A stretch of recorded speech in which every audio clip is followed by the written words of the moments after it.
তাতে অনেকদিন ধরেই ভাবছি একদম গঙ্গার ধারে একটা রিসোর্ট হয়েছে, বেশ কিছুদিন আগেই তৈরি হয়েছে। দিনের বেলায় আমাদের কালনাঘাট থেকে রিসোর্টটা খুব একটা ভালো বোঝা যায় না, কিন্তু সন্ধ্যের পর থেকে লাইট জ্বলে তো বেশ ভালোই লাগে দেখতে জানো। তাই ঠিক করেছি সন্ধ্যের সময়টা ওখানে কাটিয়ে তারপরে মেলায় যাব।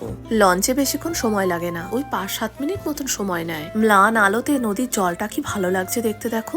চলো চলে এসেছি।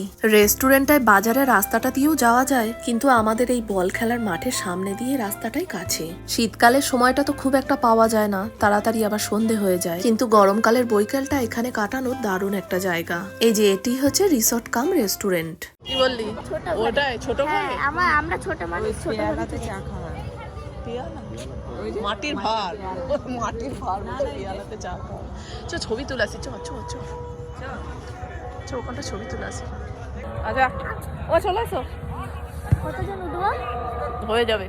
ভালোই লাগছে জানো জায়গাটা, পাশেই গঙ্গা নদী, চরের ওপর এটা তৈরি করেছে। দাঁড়াও তোমাদের একবার রেস্টুরেন্টটা ঘুরে দেখাই।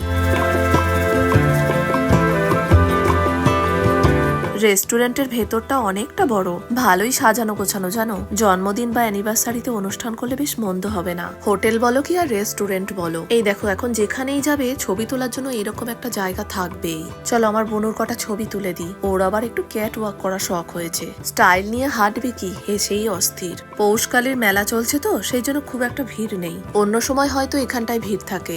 দোলনায় বসে আমার সোনা অনেকক্ষণ ধরে ডাকছে, চলো একটু দোল খেয়ে আসি।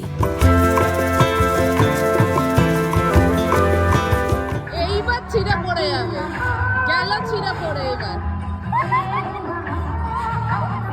দেখ তোর বাবার অবস্থা দেখ।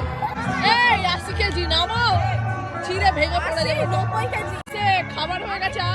বর্মশাই এসেই আগে খাবারের অর্ডারটা দিয়ে দিয়েছিল। চলো ঠান্ডা হয়ে যাবে, আগে খেয়ে আসি। আমার সোনার আবার যেন এই ছোট্ট ঘরটা খুব পছন্দ হয়েছে, তাই ঠিক করেছি সবাই মিলে এই ঘরটাতেই বসবো। 4.5 জন মানে 5 জন, ঠিক আছে? 4.5 জন তো আর কোলে বসবে না, এমন কথা বলো না। সবার জন্য একটা করে চিকেন ললিপপ আর কফির অর্ডার দিয়েছে। আর ওয়ান থেকে চারটা ফাটা ছিল। ফাটা ছিল লাউ পেয়ালা। লাউ পেয়ালা কম, লাউ পেয়ালাটাকে বলতে গিয়ে লাউ পেয়ালা মানে দুটো। কোনটা লাউ পেয়ালা? এই যে লাউ পেয়ালা কোনটা? চিজ আমার সাথে সারাটা সপ্তাহ সবাই সবার মতন কাজে ব্যস্ত থাকি, তাই যত কাজই থাকুক না কেন রবিবারটা চেষ্টা করি বাড়ির সকলের সঙ্গে সময় কাটাতে। রেস্টুরেন্টের নামটা যেন জানতাম না, এই মেনু কার্ডটা দেখে জানলাম আহারে বাহারে রেস্টুরেন্ট অ্যান্ড রিসর্ট। পেমেন্ট করা হয়ে গেছে, চলো 52 হাত কালী দর্শন করে আসি। এই যে এই রাস্তাটা দিয়েও আসা যায়, আমরা এসেছিলাম গঙ্গার ধারে রাস্তাটা দিয়ে। চলো যাওয়া যাক। তাহলে আজকের এই ব্লগটা এখানেই শেষ করছি।